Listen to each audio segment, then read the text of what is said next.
Napakaganda po ng sinabi ni Mike Tyson, yung boksingero. Sabi niya, everybody has a plan until they get punched in the face. Anong ibig sabihin? Ang buhay ay parang boxing.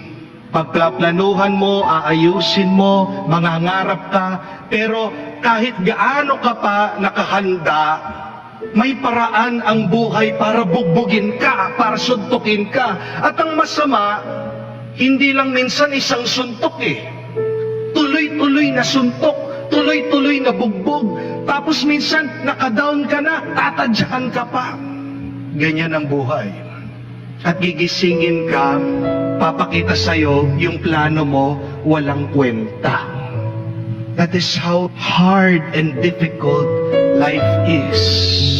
Yan ang sinasabi ng ating Panginoon sa Ebanghelyo.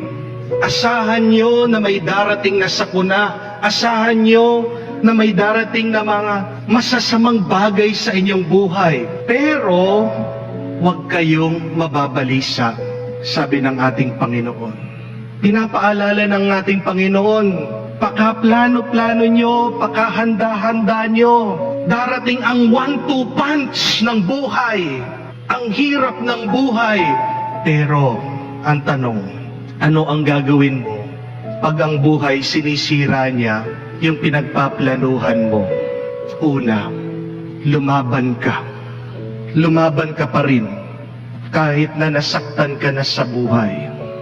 Dahil yung pinakamasakit na punto ng iyong buhay, ang tawag dyan climax.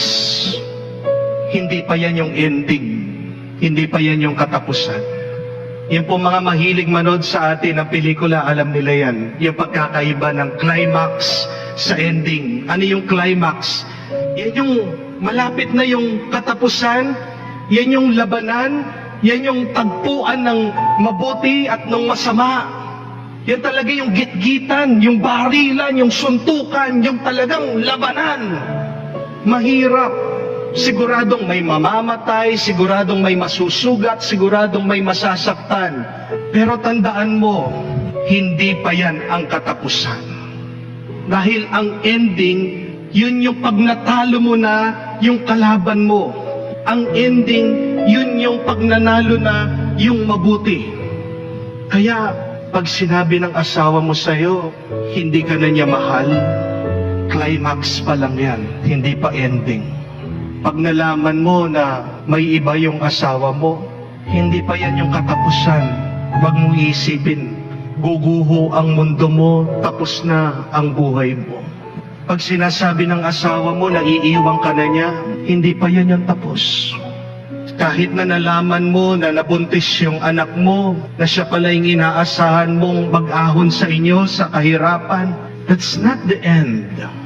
O kahit na nalugi kayo sa business, nagkabaon-baon kayo sa utang, hindi pa yan yung tapos. O mas masakit, pag nawala yung minamahal mo, yung tatay mo, yung nanay mo, yung asawa mo, dahil sa sakit, paano ka makakapag-move on?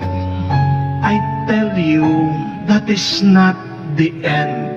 It may seem the end, but it is not the end. Nandiyan ka pa, nasa tuktok ka na, yan yung climax, pero pagkatapos niyan, yung mas maganda, yung mas mabuti, yan yung ending, yan yung mabuting katapusan na hinahanda ng Panginoon. Sabi niya, huwag kayong mag-alala dahil darating ang anak ng tao, darating ang manunubos, darating ako. Father, pag hindi ko na kayang lumaban, lumaban ka pa rin, magtiis. Bakit?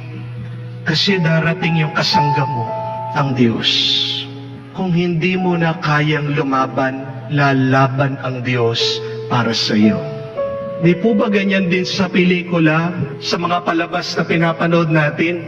Pag malapit nang mamatay yung bida, akala mo tapos na. Abay, biglang darating yung kasangga niya. At mabubuhayan ng loob ulit yung bida. Ganyan ng Diyos.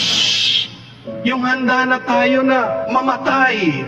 Yung handa na tayong sumuko. Pero magtiwala ka. Malapit na siya. Kaya nga, ang dasal ng mga unang Kristiyano, halina Jesus, dumating na po kayo. Hindi na namin kayang labanan ng buhay. Yan ang pananampalataya nila at yan din sana ang magliwanag sa ating puso. Kung hindi mo na kaya, huwag kang bibitaw sa iyong pagtitiwala sa Diyos. Lalaban siya para sa iyo. At tingnan din po natin, pag nasisira ang plano natin sa buhay, anong ibig sabihin? Kailangan din siguro palitan mo yung plano mo. Baka hindi maganda, baka hindi mabuti. Kala kasi natin, ang plano lang natin dito sa mundo ay yung magkaroon ng mabuting magandang pamilya, magkaroon ng magandang bahay, magandang kotse, magandang ari-arian, yung magkaroon ng maayos na negosyo, kabuhayan, lahat ng yan, mabuti po. Walang masama dyan. Pero baka naman may nakakalimutan tayo na mas magandang plano ng Diyos. Paano naman yung kagustuhan ng Diyos? Beyond our plans and dreams is the plan and dream of God. Kaya nga, pag nasira yung relasyon mo sa pamilya, kaya nga, pag nalugi ka, nawalan ka ng pera, nasira ang iyong mga ari-arian, kala mo, tapos na ang iyong mundo Pero hindi. Kaya nasisira yan kasi pinapaalala ng Diyos sa iyo, sandali, ito pa yung mas magandang plano, ito pa yung mas magandang panaginip ko para sa iyo. Yung mabuhay ka kasama ko dito sa langit. Have we forgotten that? That we are made for heaven. At paano tayo makakarating sa langit? Ituon natin ang ating sarili sa langit. Ituon mo ang iyong isip sa langit. Ituon mo ang iyong puso sa langit. Hindi ko po alam kung kayo ay nakapanood din ng racing. Nakakabilib po yung mga nagre-racing sa sakyan. Kasi kahit manual po yung gamit nila sa sakyan, ang bilis. At nakakabilib, hindi po nila nababangga yung mga barrier, hindi po nila nababangga yung mga kamukha nila sa sakyan. Ang galing. Ganyan din po yung mga nag-i-ski, galing po sa bundok, pababa, sa snow. Makikita nyo pa po yung mga nag-i-ski, papasok pa po sa mga halaman, sa mga puno, naiiwasan nila. Bakit hindi sila nababangga sa mga puno? Bakit hindi nababangga yung mga nagre-racing? Ito po yung sikreto. Kasi nakatitig sila sa finish line. Kung saan sila papunta, dun sa katapusan, dun sa kanilang tagumpay. Pag inumpisahan nilang tingnan yung barrier o yung sasakyan, tatama sila, bababangga sila, masasaktan sila. Pag nag-i-ski, palagi niya tinitingnan yung puno, sinasabi niya, ayan na yung puno, ayan na yung puno, ayan na yung puno. Anong tatamaan niya? Puno! Ganyan din po sa ating buhay. Bakit tinatamaan ka? Bakit nasusugat ka? Bakit nasasaktan ka? Kasi palagi mo tinitingnan, utang, utang, utang. Ano makikita mo? Utang!